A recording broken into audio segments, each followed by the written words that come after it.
Pukul 6 waktu Indonesia Barat. Radio Republik Indonesia Palembang dengan Warta Berita. Orang tua dituntut melihat perkembangan penggunaan gawai dalam mengawasi anak-anak berinteraksi di dunia digital agar tepat sasaran. Angin kencang hingga puting beliung masih berpotensi terjadi di Sumsel selama Februari 2025.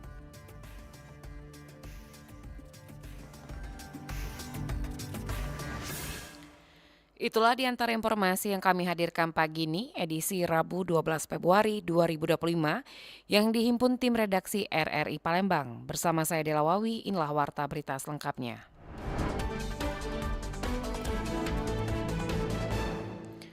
Orang tua dituntut melek perkembangan penggunaan gawai dalam mengawasi anak-anak berinteraksi di dunia digital agar tepat sasaran. Perkembangan teknologi dan dunia digital sebenarnya memiliki manfaat yang positif untuk generasi muda saat ini. Namun, penggunaan yang tidak dibekali pengetahuan yang baik justru menyebabkan generasi muda khususnya anak-anak menerima dampak negatif.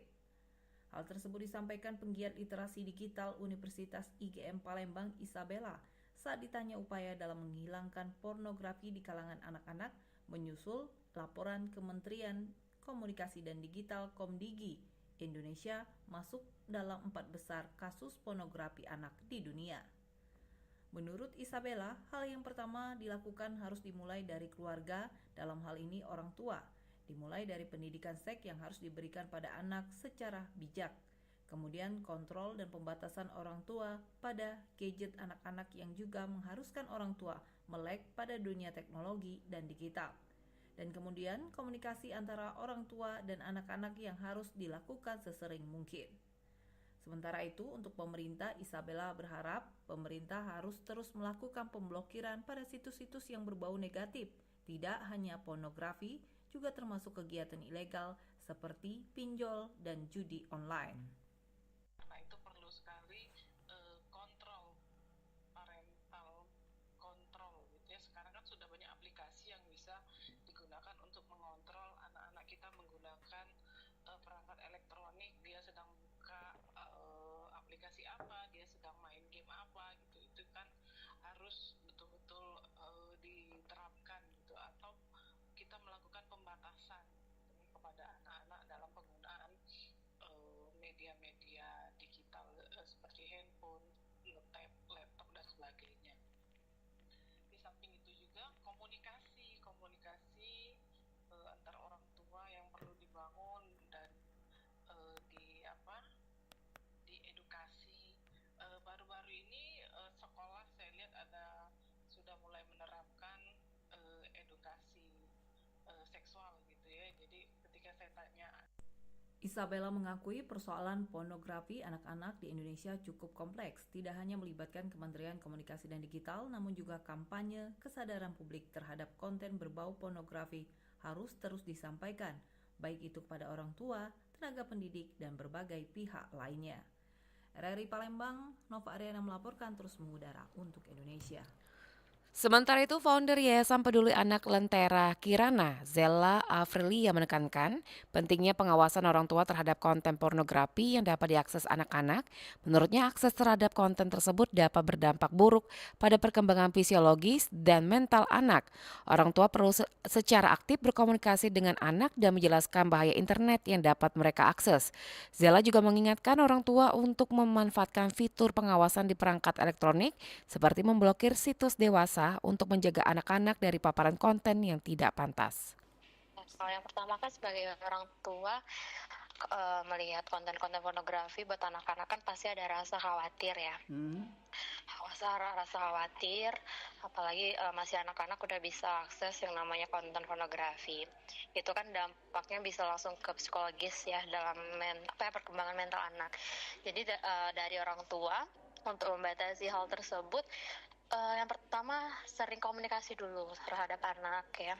Gimana kita terlebih dahulu memberitahu pada anak ada yang namanya bahaya internet yang bisa mereka akses dan yang tidak bisa mereka akses di usia mereka yang masih anak-anak.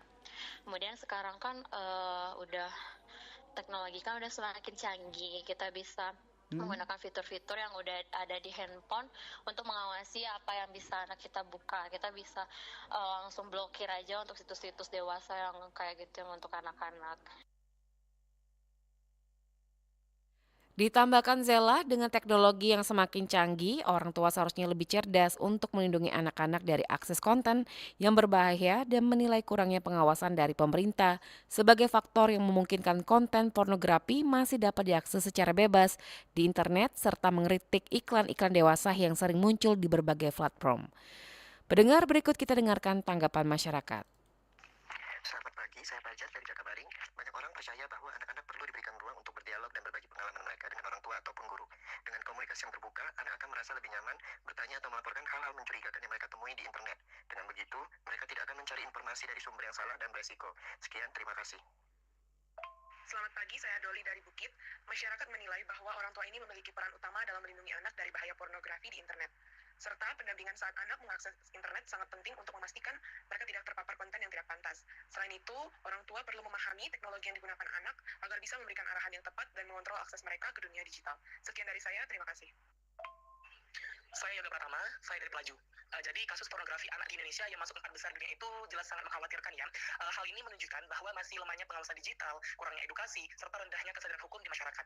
Pemerintah perlu lebih tegas dalam menindak pelaku dan memperkuat regulasi. Sementara orang tua juga harus lebih aktif mengawasi anak-anak dalam menggunakan internet, serta memberikan edukasi yang bermanfaat dan mengandung unsur hal-hal yang positif, serta edukasi soal bahaya eksploitasi anak itu harus lebih diterapkan lagi supaya tidak ada lagi kasus seperti ini.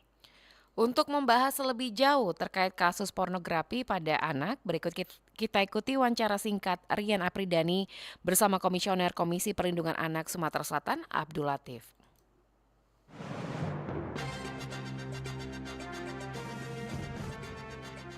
Baik, Pak Latif, pagi hari ini kita bicara mengenai tentang konten pornografi pada anak yang belakangan menjadi satu hal yang sangat mengkhawatirkan. Salah satu survei menyebutkan Indonesia menjadi negara peringkat keempat terbesar untuk konten pornografi anak. Dan ini juga terjadi hampir di semua daerah termasuk di Sumatera Selatan. Bagaimana KPAD menyikapi ataupun menyoroti hal ini, Pak Latif? Baik, terima kasih Pak Rian. Pertama, kemarin dari KPAI Pusat, Komisi Perlindungan Anak Indonesia, itu sempat melakukan pendampingan ke Direktur Cyber Polda Metro ya terkait dengan eksploitasi anak di ruang digital. Itu pada tanggal 10 Januari 2025. Dan data di Polda Metro saja itu ada 1.237 konten, di mana 689 itu berisi pornografi anak yang rentang usianya 5 hingga 12 tahun. Itu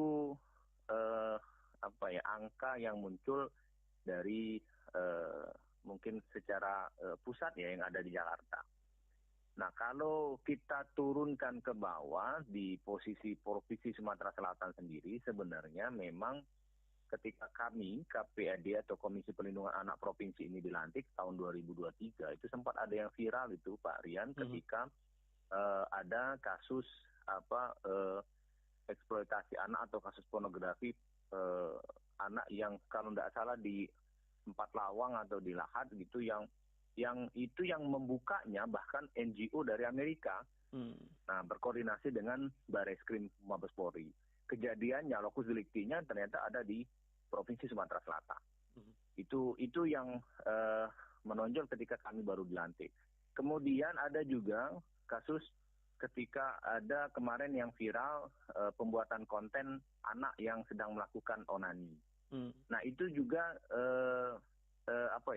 ya alhamdulillah sebenarnya kalau menurut statistik kita di Provinsi Sumatera Selatan terkait dengan pornografi anak ini ada, tapi tidak masif juga. Yang ada itu seperti pelecehan seksual ya, oleh guru ngaji. Yang kemarin juga masuk laporan ke kami itu pelecehan seksual oleh guru S-nya seperti itu. Kalau kasus yang terkait dengan pornografi anak langsung itu alhamdulillah di kita di Provinsi Sumatera Selatan ini tidak begitu menonjol.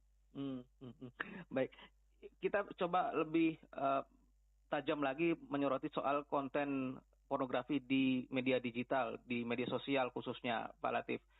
kita ketahui bahwa media sosial ini tidak ataupun sulit untuk dihindari pada saat ini.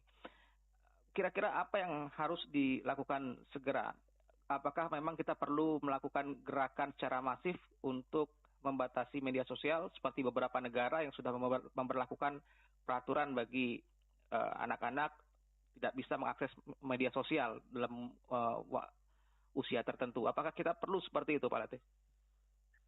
Betul ya. Jadi begini, persoalan anak ini kan memang betul-betul kompleks ya.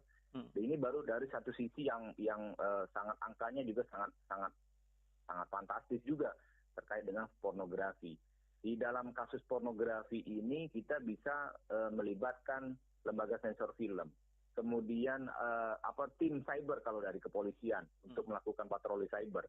Kemudian juga ada komisi penyiaran untuk bisa memfilter siaran-siaran yang baik. Kemarin juga Komisi Penyiaran Indonesia itu menyarankan untuk lebih masif konten-konten atau acara-acara anak di dalam media televisi. Artinya apa, Pak Rian? Artinya satu persoalan dari pornografi anak saja itu tidak bisa diselesaikan oleh satu dua elemen. Harus kita bahu-membahu ya dari kepolisian, dari KPI, KPAI ya pasti yang kami gitu ya di daerah kami ada KPAD, kemudian juga lembaga sensor yang belum birokrasi ya sampai ke dengan UPTD Perlindungan Perempuan dan Anak. Artinya lintas sektor, lintas kementerian harus bergerak. Betul. Secara instrumen kita sebenarnya sudah cukup lengkap sebenarnya. Cuma memang kendala di lapangan ya karena ini kaitannya terlalu banyak kelemahan sebenarnya, mulai dari substansi aturan hukumnya karena rada sulit menjerat pelaku-pelaku eksploitasi terhadap pornografi anak ini karena medianya media digital, medianya media online. Beda kan kalau dalam konstruksi pidana kita saja itu kejahatan-kejahatan pelecehan seksual itu biasanya dilakukan secara langsung. Nah, ini banyak catatan-catatan. Kemudian juga tadi seperti yang Pak Aryan bilang, dunia digital, dunia internet ini tidak bisa dibatasi. Ada sulit kita membatasi lembaga sensor hanya untuk melakukan film yang muncul di bioskop bisa, tapi ketika di konten-konten YouTube, di konten-konten Telegram terutama, nah ini banyak laporan itu kan masuk di Telegram dia, aplikasi Telegram. Nah ini yang kadang-kadang banyak titik lemah kita, seperti itu Pak. Ya, sebagian pihak beranggapan bahwa langkah paling efektif ialah memberikan pendidikan kepada anak, dan ini jadi PR besar juga. Bagaimana literasi di Indonesia saat ini khususnya tentang pornografi ini masih rendah di tingkat keluarga, Pak Latif. Bagaimana kita istilahnya memulai dari ya kalau bisa dibilang ini lingkaran setan juga ya. Bagaimana kita harus mencoba membenahi ini seperti benang kusut, Pak Latif? Ya, nah ini ada yang menarik ya. Saya menarik nilai filosofi ketika dimunculkan satu undang-undang perlindungan anak. Tadi ada rujukan di Undang-Undang 23 tahun 2002 yang sudah dirubah oleh Undang-Undang 35 2014, di mana persoalan anak, persoalan perlindungan anak ini itu menjadi tanggung jawab pemerintah, baik pemerintah pusat sampai dengan pemerintah daerah. Kemudian juga masyarakat dan orang tua. Nah itu memang pentingnya. Kami juga dari Komisi Perlindungan Anak Provinsi Sumatera Selatan ini sudah sering melakukan edukasi ke sekolah-sekolah, baik SMA, SMP dan SD, untuk memberikan edukasi, mulai dari bullying, kekerasan seksual, kemudian juga antisipasi untuk agar jangan sampai terjadi eksploitasi, terutama kasus pornografi seksual ini. Ini kan sebenarnya mungkin seperti fenomena gunung es itu ya. Memang, tapi kita ada bersyukur karena kasus-kasus terkait dengan pornografi anak ini tidak sampai berlarut-larut, dan alhamdulillah aparat kita terutama aparat kepolisian itu cepat menyelesaikannya. Memang kami pernah dapat laporan juga ketika di salah satu kabupaten kita di Banyuasin ada anak yang diruda paksa. Anak itu kebetulan berkebutuhan khusus ya. Alhamdulillah pihak kepolisian di Polres Banyuasin langsung cepat respon. Dan mereka mengatakan untuk kasus anak, kasus perempuan ini sebenarnya betul-betul menjadi atensi. untuk segera diselesaikan laporannya. Nah itu kita harus apresiasi juga langkah-langkah cepat yang dilakukan oleh aparat kepolisian dalam mengantisipasi itu. Ya, hanya saja yang perlu dikawal adalah bagaimana proses peradilannya nanti supaya bisa memberikan efek jerah, Pak Latif. Betul, sanksinya ya. Baik, Pak Latif, terima kasih bincang-bincang singkat bersama RRI pagi hari ini. Selamat pagi, salam sehat, sukses selalu Pak Latif. Baik, pagi Pak Rian.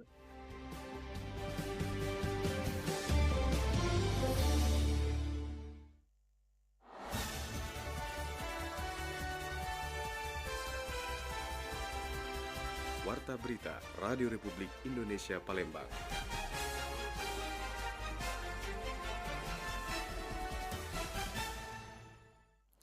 Angin kencang hingga puting beliung masih berpotensi terjadi di Sumatera Selatan Februari 2025.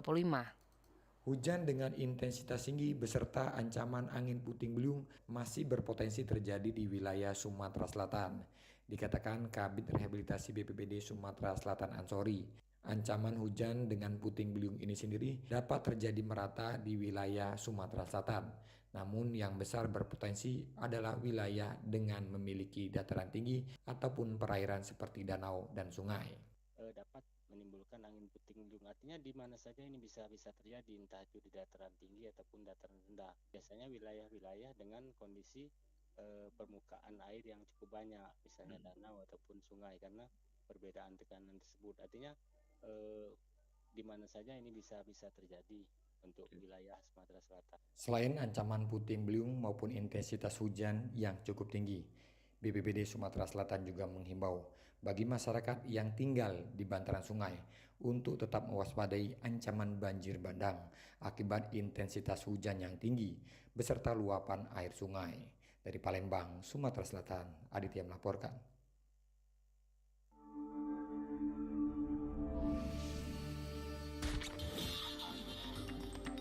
Berita daerah Radio Republik Indonesia Palembang.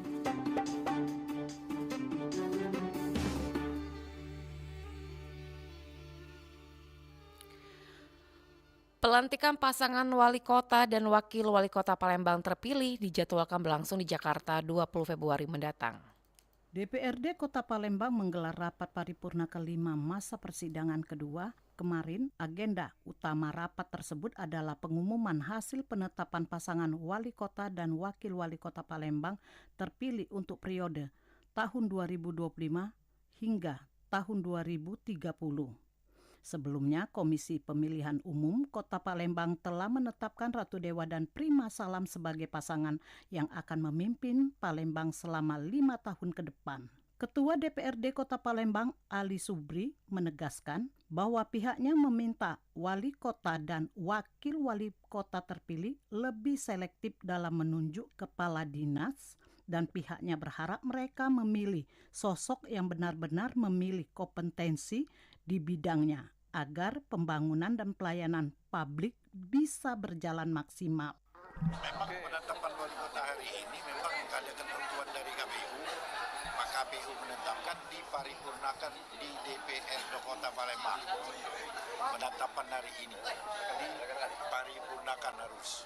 Kami, saya sebagai ketua DPR, kalau bisa setelah pelantikan menetapkan kepala dinas memang basic dia di situ. Jangan dulu dijadi ke Kapit 9 pajak. Profesional. Nah, jadi profesional.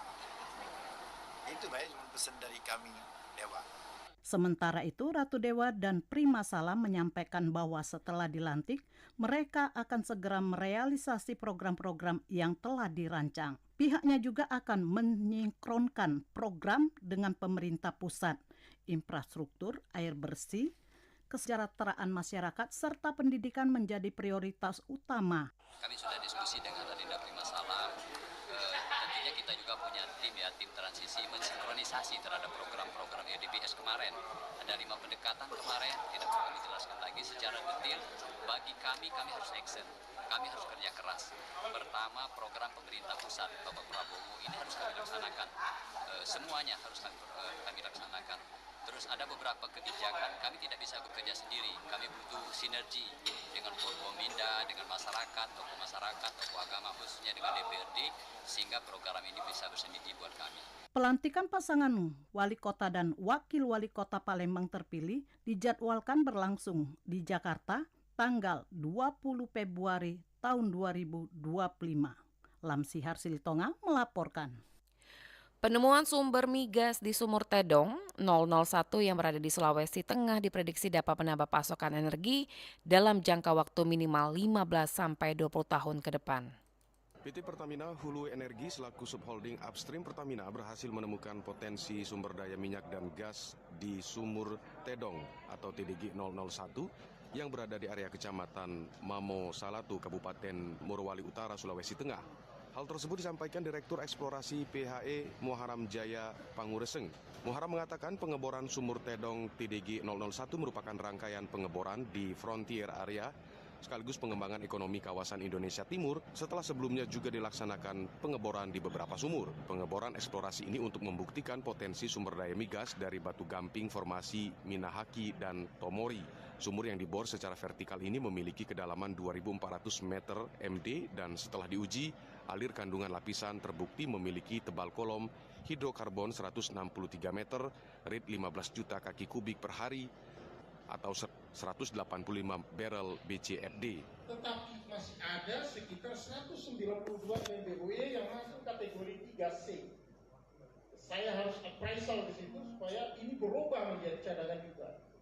Ini kalau data ini luar biasa.